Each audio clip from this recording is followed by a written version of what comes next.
Percayalah segala sesuatu yang mungkin mengganggumu untuk fokus mendapat berkat. Dan segala sesuatu yang mengganggu konsentrasimu untuk jadi berkat. Itu sudah Tuhan batasi kekuatannya. Disisakan hanyalah hal-hal yang harus Anda kuasai dan kendalikan. Jangan mudah terganggu dan jangan ciptakan gangguan yang tidak perlu. Terima kasih untuk segala sesuatu yang telah Kau berikan dan izinkan. Kami tidak punya keluhan. Apapun yang kami sudah lalui, kami melihat kebaikan-Mu. Makasih Tuhan, kami boleh berjalan di jalan berkat-Mu. Kami bukanlah umat yang Kau kutuki, tapi yang Kau kasih dan berkati. Thank you. Terima kasih Tuhan. Di jalan berkat ini kami mau terus jalan dan jalan terus bersama Yesus. Ajari kami ya Tuhan bagaimana untuk setia di jalan yang benar oleh karena nama-Mu. Berkati firman yang sebentar dibagi. Kami berdoa supaya hamba-Mu diberi kemampuan, sembunyikan di balik salib-Mu. Dalam nama Yesus. Amin. Amin. Jalan berkat. Itu judul khotbah saya hari ini. Tolong diingat dan tolong dicatat. Nanti ada 3 poin sederhana seperti biasanya.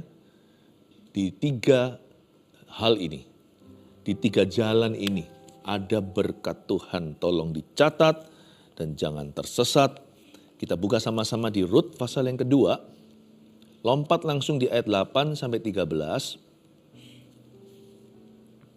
Sedikit kasih background story, latar belakang cerita ini. Rut ini seorang janda keturunan Moab.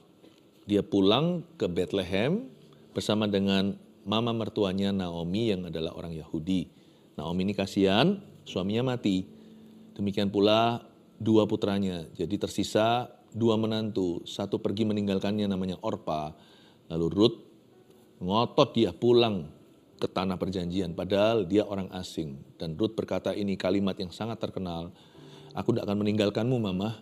Sebab Allahmu adalah Allahku. Umatmu adalah umatku. Your God my God. Your people my people. Lalu pulanglah Rut. Karena mereka harus menyambung kehidupan. Janda tidak bisa dapat pekerjaan zaman itu. Jadi harus dapat dari welfare ya. Dari kemurahan orang lain. Cari demi cari, suatu hari, siang-siang hari, dia menemukan dirinya di sebuah sawah untuk memungut bulir-bulir jelai.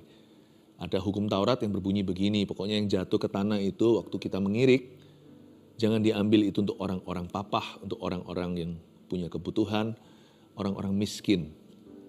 Karena itu, Rut mencari salah satu sawah itu, semoga dia bertemu dengan orang yang murah hatinya, supaya dia nggak dimarahi, karena nggak semua orang nurut sama hukum Taurat di perjanjian lama. Meskipun hukumnya ada, banyak orang yang melanggarnya. Rut itu dak-dikduk hatinya. Semoga dia ketemu sawah yang dia tidak akan tuai marah. Tapi pulang bawa jelai untuk mama mertua yang sudah tua.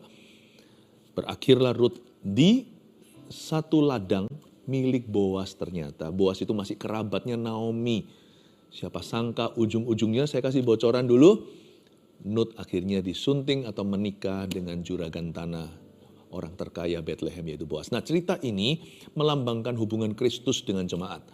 Boas itu seperti Yesusnya. Arti kata Boas sendiri pun bagus, yaitu in him is strength, di dalam dia kekuatan. Boas ini seperti suatu prototipe. Dia bukan Tuhan Yesus, dia manusia biasa, tapi dia melambangkan Tuhan. Tuhan kayak apa? Jauh sih kalau dibandingkan sungguhan, tapi paling tidak dia adalah bayangan Tuhan Yesus di perjanjian lama. Dan bayangkan hubungan kita dengan Tuhan Yesus seperti hubungan Rut dengan Boas. Rut itu bangsa asing, kita juga bukan orang Yahudi, kita bukan bangsa pilihan, tapi kita dipilih Tuhan karena iman kepada anak Allah, yaitu Yesus Kristus Tuhan. Dan Rut ini diadopsi masuk dalam keluarga Allah. Kita juga hari ini menjadi Israel rohani. Nah, Rut ini lambang kita, mempelai wanita yakni gereja. Dan dapat diaplikasikan dalam kehidupan kita secara pribadi. Siap ya, sekarang kita baca ayatnya lalu saya akan jabarkan. Ayat yang ke-8, sesudah itu berkatalah Boas kepada Rut, dengarlah dahulu anakku, tidak usah engkau pergi memungut jelai ke ladang lain, dan tidak usah juga engkau pergi dari sini. Tetapi tetaplah dekat pengerja-pengerjaku perempuan. Berhenti di ayat 8, akhirnya Boas ketemu dengan Rut. Rut akhirnya kenal sama yang punya tanah. Dikenalkan sama pengerja-pengerja Boas, ini loh. Lalu dipertemukan, dan Boas langsung bicara begini, dengarkan dulu anakku. Kayaknya Boas memang jauh lebih tua dari Rut. Boas belum menikah, Rut janda. Dan Boas berkata, dengarlah dahulu anakku, mirip seperti Tuhan Yesus terhadap kita. Kita ini anak Tuhan. Meskipun kita juga mempelai wanitanya, Kristus dilambangkan seperti mempelai pria. Dengarlah dulu anakku.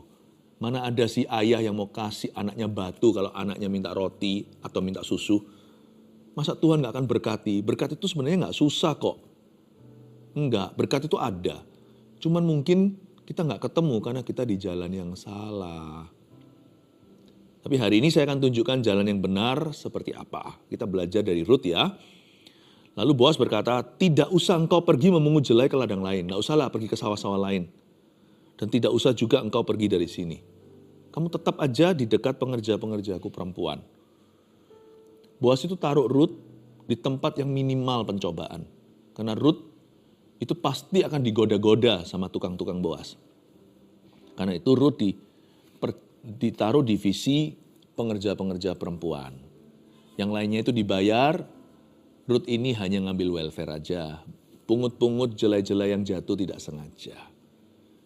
Dan berarti Tuhan kalau menempatkan kita itu Tuhan gak pernah salah. Sekalipun kita bisa mengeluh, kita merasa gak enak ya di sini. Tapi kalau kita beriman, sekalipun kita belum memahami sepenuhnya atau belum mengerti mengapa, di mana Anda ditempatkan, baik itu keluarga Anda, baik itu tempat kerja Anda, gereja, kalau di GMS, di mana Anda ber-CG, janganlah berhalakan cocok-cocokan. Atau misalnya di rumah tangga, mungkin Anda satu-satunya yang Kristen di sana, yang lainnya penyembah berhala. Lalu Anda mengeluh kecewa karena tekanan batinnya luar biasa. Susah sekali ikut Yesus di sana. Lalu Anda berkata, mengapa Tuhan? Kenapa Tuhan izinkan aku dilahirkan di keluarga ini? Jangan coba otak-atik misterinya Tuhan atau kedaulatan. Belajar dengan iman. Percaya dulu bahwa Tuhan tidak pernah salah menempatkanmu. Pasti ada berkat Tuhan di situ. Kalau Anda tabah, kalau Anda sungguh-sungguh percaya kepada Yesus, seisi rumah tanggamu nanti akan diselamatkan. Siapa hero-nya, siapa pahlawannya? Ya Anda satu-satunya yang Kristen hari ini. Mungkin Tuhan tidak kasih Anda jalan tanggung. Anda langsung bertemu jalan perang. Tapi justru pada waktu kita ditempa, di tekanan tertentu, keluar mutiaranya di dasar lautan. Tuhan gak pernah salah kok. Di tempat kerja juga, kenapa kerjaku susah ya? Mungkin Tuhan mau mengerjakan sesuatu yang jauh lebih indah di dalam dirimu, karakter Kristus contohnya.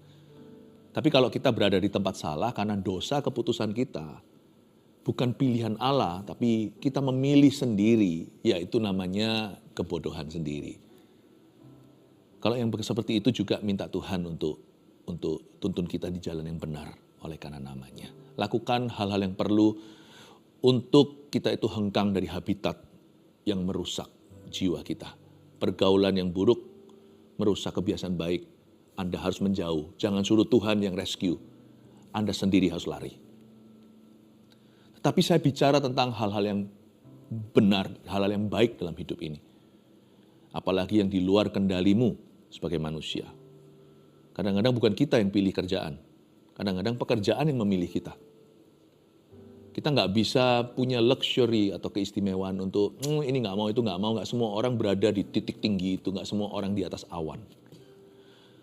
Jadi kalau Tuhan memberikan kepada Anda takaran undian yang jatuh kepadamu itu, percayalah itu permai hijau untukmu. Jangan iri sama rumput tetangga. Percayalah Tuhan tidak pernah salah menempatkanmu.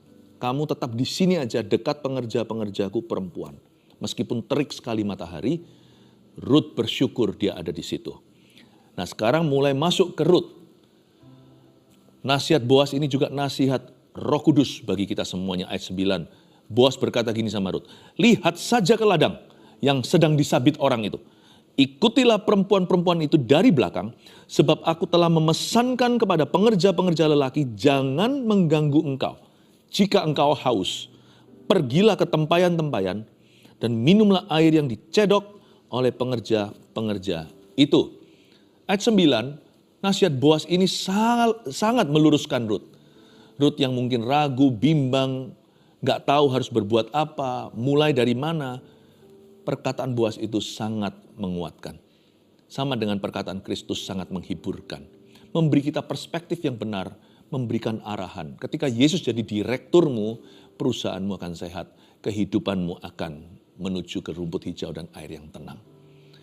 Dan Boas berbicara gini sama Rut, lihat saja ke ladang, tolong digarisbawahi. Fokus ke ladang Kristus. Fokus. Boas ajari Rut dalam bahasa Inggrisnya focus on the main road. Kamu harus konsentrasi, matamu tertuju kepada jalan besar. Jangan perhatikan selokan-selokannya. Jangan pula cari-cari jalan tikus. Jalan itu jalan utama kamu lihat. Tentunya utamakan dulu kerajaan sorga dan kebenarannya. Kalau kita mau berhasil, kalau kita mau hidup di dalam berkat-berkat Kristus, utamakan kerajaannya dan kebenarannya. Fokus ke Tuhan, mataku tertuju padamu, tertuju pada Yesus Kristus. Tapi bukan hanya kepada Tuhan, kita juga harus bisa secara profesional lakukan tanggung jawab kita. Jangan suka kepo yang gak perlu, campuri urusan orang lain alias menjadi seorang busybody. Orang yang kayak gini gak akan bisa berhasil. Dia handle diri sendiri aja pas-pasan. Kadang-kadang malah justru gak keruan. Kok mau sih campuri urusan-urusan tetangganya? Lihat saja ke ladang. Jangan cek toko sebelah. Urusi tokomu. Lihat saja ke ladang itu bukan hanya ladang Kristus, tapi juga lahanmu. Di mana Allah menempatkanmu, you have a personal duty di situ. Anda punya namanya kewajiban pribadi. Emosi sendiri aja kadang-kadang kita tidak bisa kendalikan kok. Kadang-kadang kita kurang self-control atau penguasaan diri. Bayangkan, kalau kita itu bisa urusi urusan sendiri bukan berarti gak peduli sama orang lain. Mengutamakan kerajaan sorga itu juga berarti peduli pada sesama. Mengutamakan orang lain dulu. Tetapi di dalam hal tanggung jawab, duty dan kewajiban, urusi dulu kewajiban pribadi. Emosimu adalah tanggung jawabmu. Perasaan Anda tanggung jawab Anda. Pertumbuhan rohani Anda sekalipun dibantu, ya, sekalipun hamba-hamba Tuhan juga diutus oleh Yesus untuk bisa menguatkan Anda, mendidik Anda, membangun Anda di dalam iman, tetapi imanmu pada akhirnya tanggung jawabmu secara pribadi. Sebab kita punya keputusan dan kehendak bebas. Lihat saja ke ladang itu berarti Anda penuhkan apa yang menjadi kewajiban Anda sendiri. Lihat lahanmu. Boas bilang sama Rut, kamu tidak usah noleh ke kanan kiri ya. Ini ladangmu, aku sudah alokasikan, bahkan aku sudah pasrahi yang namanya pengerja perempuan untuk kasih kamu ruang. Jalan di belakang mereka ikut, kalau ada yang jatuh tuh bulir-bulir jelai, silahkan ambil, bawa pulang ke rumah. Itu adalah hakmu, hak orang yang itu adalah hakmu, itu adalah keberuntunganmu. Jadi Boas beritahu begitu, maka Rut dikasih batas sama Boas. Kamu di sini saja. Dan Rut disuruh konsentrasi penuh. By the way, saya tambahi yang tidak dalam cerita ini. Boas diam-diam di balik layar beritahu sama pengerja-pengerja perempuannya, saya minta kalian sengaja jatuh-jatuhkan ya. Oh, luar biasa. Rut kira dia hoki hari itu. Dia bisa membawa pulang tahu tapau atau bungkus berapa jelai? Seeva kata Alkitab. 36 liter jelai. Itu kalau Rut kira dia hari itu beruntung atau pengerja-pengerja Boas ini ceroboh, dia salah. Di balik layar Boas merancangkan berkat. Mana ada orang itu dapat tips segede itu. Itu kalau beneran terjadi bukan karena Rut, itu sudah dipecat sama Boas. Itu memboros-boroskan, membocor-bocorkan berkat perusahaan. Mana ada satu orang bawa pulang 36 liter itu. Nggak ada. Apalagi ini tangan-tangan profesional mereka. Mereka sudah biasa panen gitu setahun berapa kali. Ternyata di balik itu yang dianggap Rut adalah keberuntungan. Ternyata adalah kesengajaan. Makanya kita orang-orang Kristen, anak-anak Tuhan, tidak perlu good luck. Kita hanya perlu good God. Kita tidak perlu keberuntungan.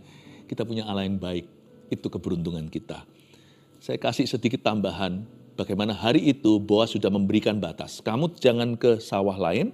Bahkan ladangku ini luas. Petok ini untuk kamu. Karena ini pengerja perempuan. Yang itu laki-laki semua nanti kamu diganggu. Kamu di sini. Nah sekarang tahukah kita di mana? Kita harus bisa mengenali kita ditaruh Tuhan di sini. Di manakah itu dalam hidupmu?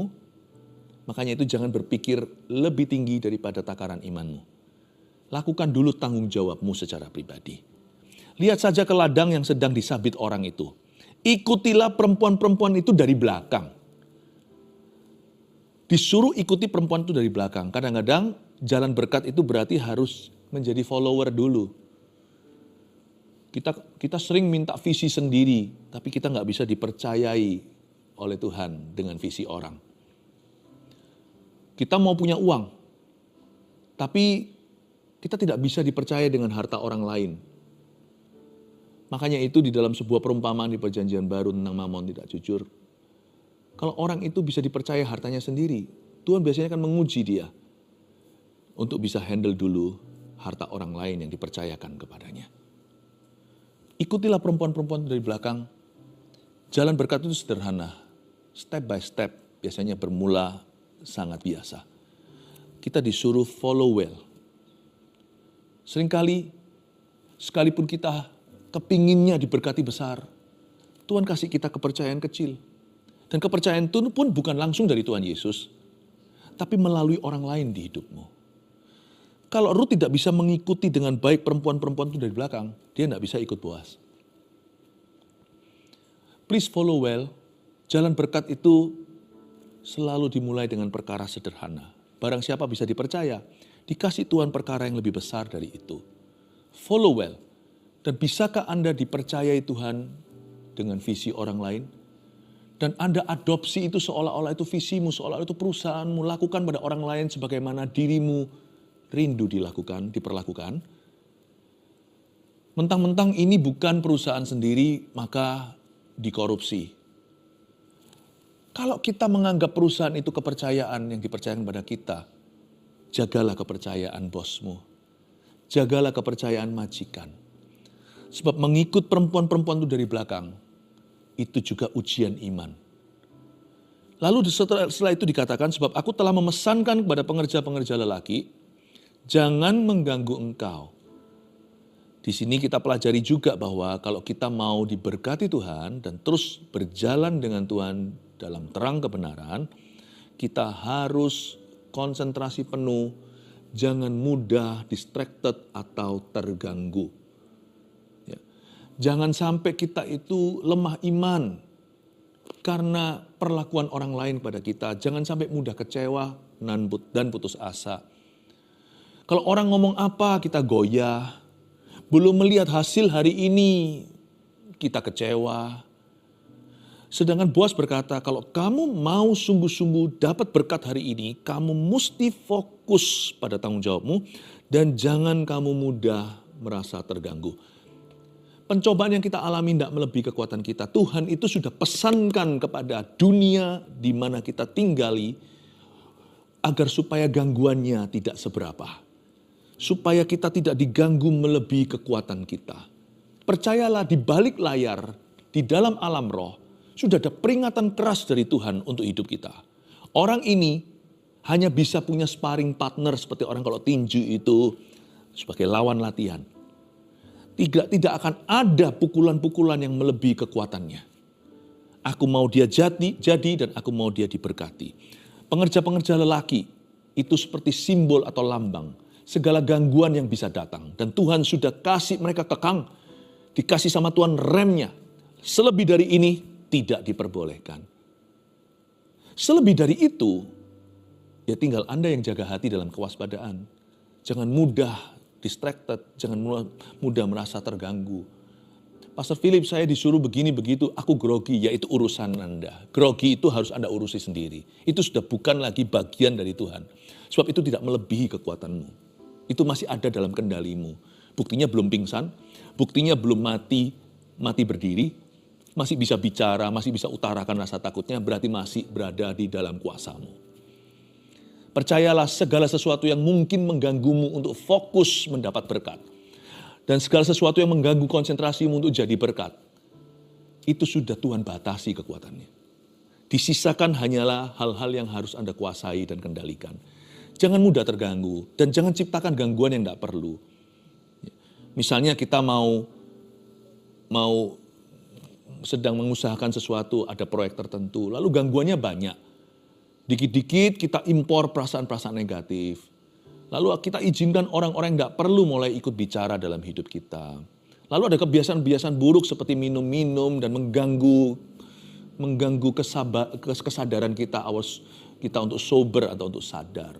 Atau mungkin ada kebiasaan-kebiasaan buruk lainnya yang sama sekali tidak berguna, malah justru melambatkan, malah justru melemahkan potensimu. Misalnya ada orang yang nge-game melulu, ada orang yang kecanduan dengan mainan-mainan online dan mainan online atau online games dan sebagainya. Nggak tentu anak muda loh, ternyata sekarang banyak orang dewasa juga begitu.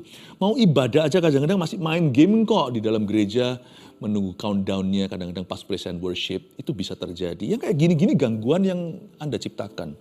Yang seperti ini sebenarnya itu mudah untuk pergi. Karena itu janganlah kau izinkan pengerja laki-laki mengganggumu. Jika engkau haus, pergilah ke tempayan-tempayan dan minumlah air yang dicedok oleh pengerja-pengerja itu.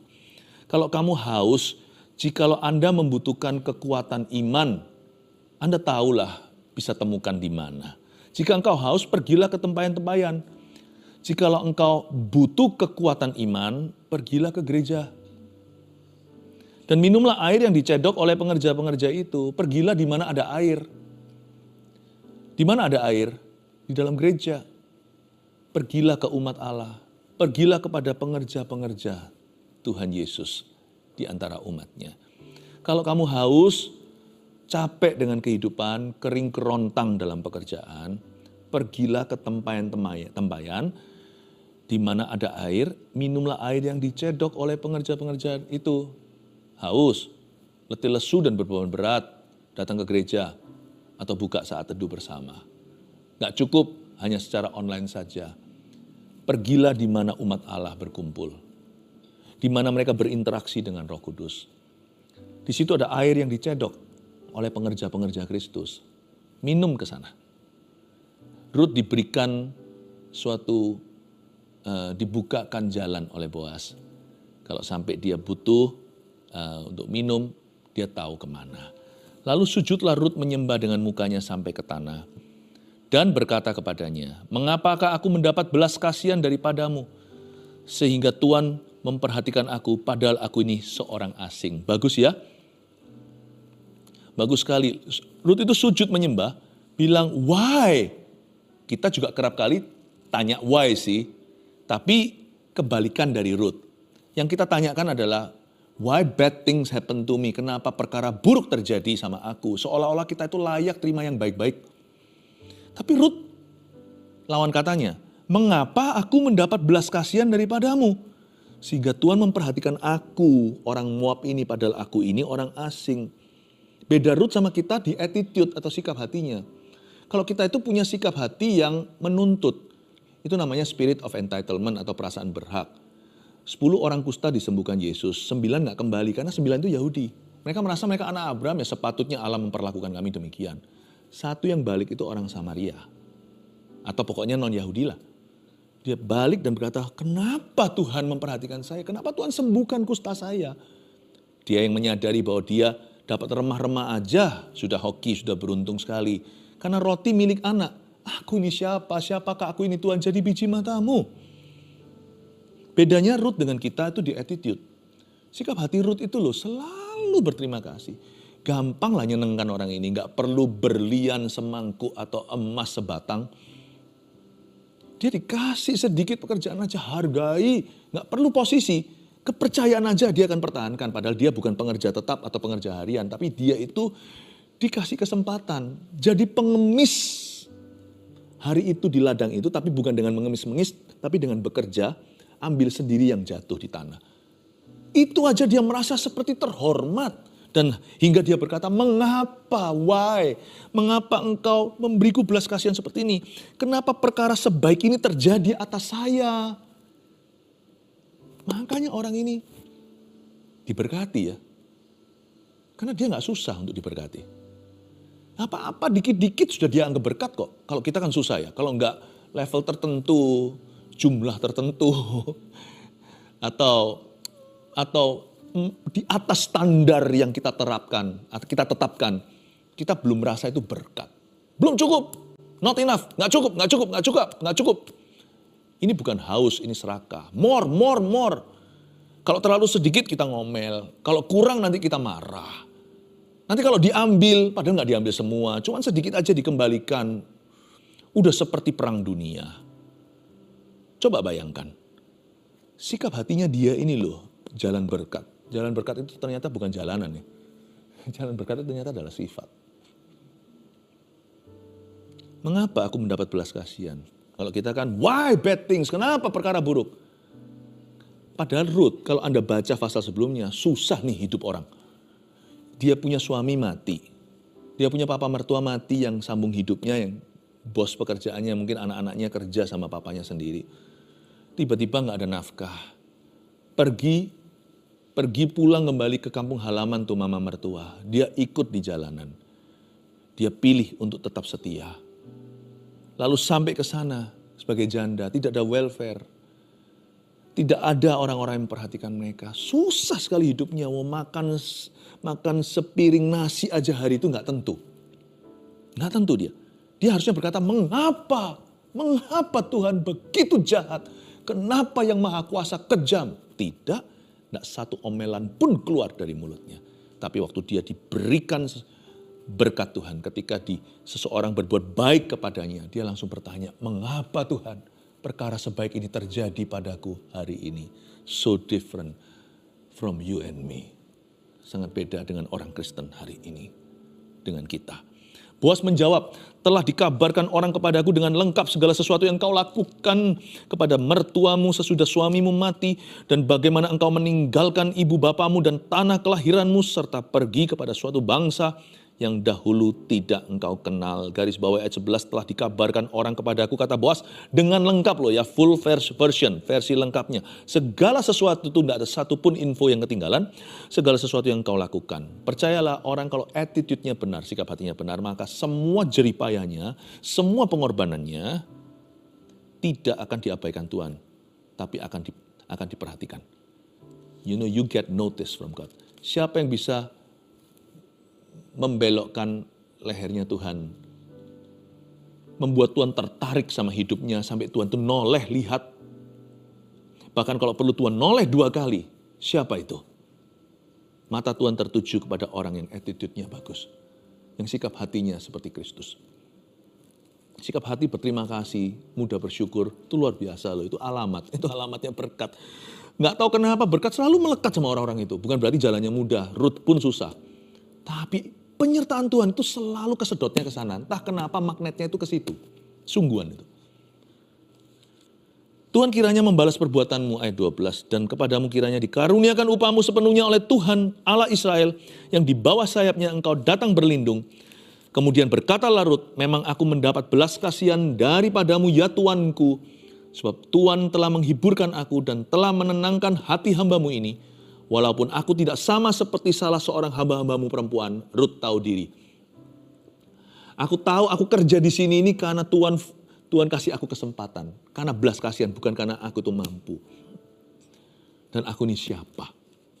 Sikap hati itu membuat Tuhan sangat tertarik dengan Rut. Sampai-sampai Boas menjadikan dia istrinya. Ayat 12, Tuhan kiranya membalas perbuatanmu itu, kata Boas. Dan kepadamu, Rut, kiranya dikaruniakan upahmu. Katakan upah. Upahmu sepenuhnya, enggak cuma setengah, tapi sepenuhnya oleh Tuhan Allah Israel, yang di bawah sayapnya, garis bawah, di bawah sayapnya, under his wings, itu under his covenant. Kalau setiap kali Anda melihat di bawah sayapnya, N huruf besar, itu berarti di bawah perjanjian Tuhan. Engkau datang berlindung. Tidak yang lama yang lalu di GMS saya sudah menyampaikan seri tentang Tuhan Allah Perjanjian. Betul-betul Tuhan itu tidak pernah pungkiri. Kalau kita itu mencari Tuhan dengan hati yang benar. Tuhan itu punya wings untuk orang-orang itu. Dia punya sayap. Under his wings, di bawah sayap itu berarti di bawah perjanjiannya. Tuhan itu seperti bersumpah padahal Tuhan tidak berutang apa-apa sama kita. Atas namanya sendiri. Bahwa aku akan menyertaimu dan pengharapan tidak akan mengecewakan. Sungguh-sungguh Rut hari itu bukan memperoleh seeva jelai atau 36 liter jelai sekalipun. Yang dia temukan hari itu sebelum bahkan dia menikah dengan Boaz adalah dia menjalin hubungan perjanjian dengan Tuhan. Tuhan rekrut dia hari itu menjadi orang kepercayaan. Seperti berbicara kepada kita, that God has a covenant for you and me. Hari ini Allah menawarkan perjanjian yang sama bagi orang yang hatinya murni, bagi orang yang bersungguh-sungguh kepada Tuhan. Saya percaya jalan berkat itu. Saya kasih 3 alamat. Anda catat, jangan tersesat. Jalan berkat yang pertama adalah mata yang fokus ke ladang Kristus. Ladang Kristus itu jiwa-jiwa. Jangan hidup bagi harta, jangan hidup untuk perkara-perkara dunia. Temukan perkara-perkara di mana Kristus ada, berdiri di samping kanan Allah Bapa. Carilah perkara yang di atas. Puji Tuhan GMS punya visi, yaitu untuk mendirikan 1000 gereja lokal yang kuat dengan 1 juta murid Kristus. Itu visi jiwa-jiwa. Itu lautan manusia yang harus diselamatkan dan dimuridkan. Mata yang fokus ke ladang Kristus. Boaz bilang begini, kamu jangan keluar sawah ini, kamu tinggal di sawahku. Kristus juga bicara yang sama. Hati pikiranmu tinggallah di hadiratku. Mata yang fokus ke ladang Kristus dan kewajiban pribadi. Jangan kita urusi orang lain dulu, tapi urusi diri sendiri. Meskipun kita boleh terbeban untuk orang lain, urusan selalu dimulai dengan dirimu. Nomor 2. Jalan berkat adalah sikap hati yang mudah untuk bersyukur dan berterima kasih. Aduh, ini loh Rut, mengapa perkara baik terjadi pada aku hari ini? Mimpi apa aku? Tapi kita biasanya, kenapa perkara buruk terjadi pada saya? Tuhan ini jahat, Tuhan tidak adil. Mengapa? Jangan gitu ya. Terapkan attitude Rut, sikap hatinya Rut. Gampang bersyukur, gampang berterima kasih. Membuat Sang Maha Kuasa melirik ke Anda berkali-kali. 3, perjanjian dengan Tuhan yang tidak akan mengecewakan. Saya tahu hidup ini gak sempurna, tapi percaya gak? Dalam Kristus ada ini, ada happy ending ternyata. Itu sungguhan ternyata ada yang namanya akhir yang baik itu ada. Meskipun perjalanannya penuh dengan penderitaan, happy ending Tuhan sediakan bagi orang-orang yang punya perjanjian setia dengan Tuhan. Catat baik-baik ini, mari kita tempuh jalan itu setiap hari.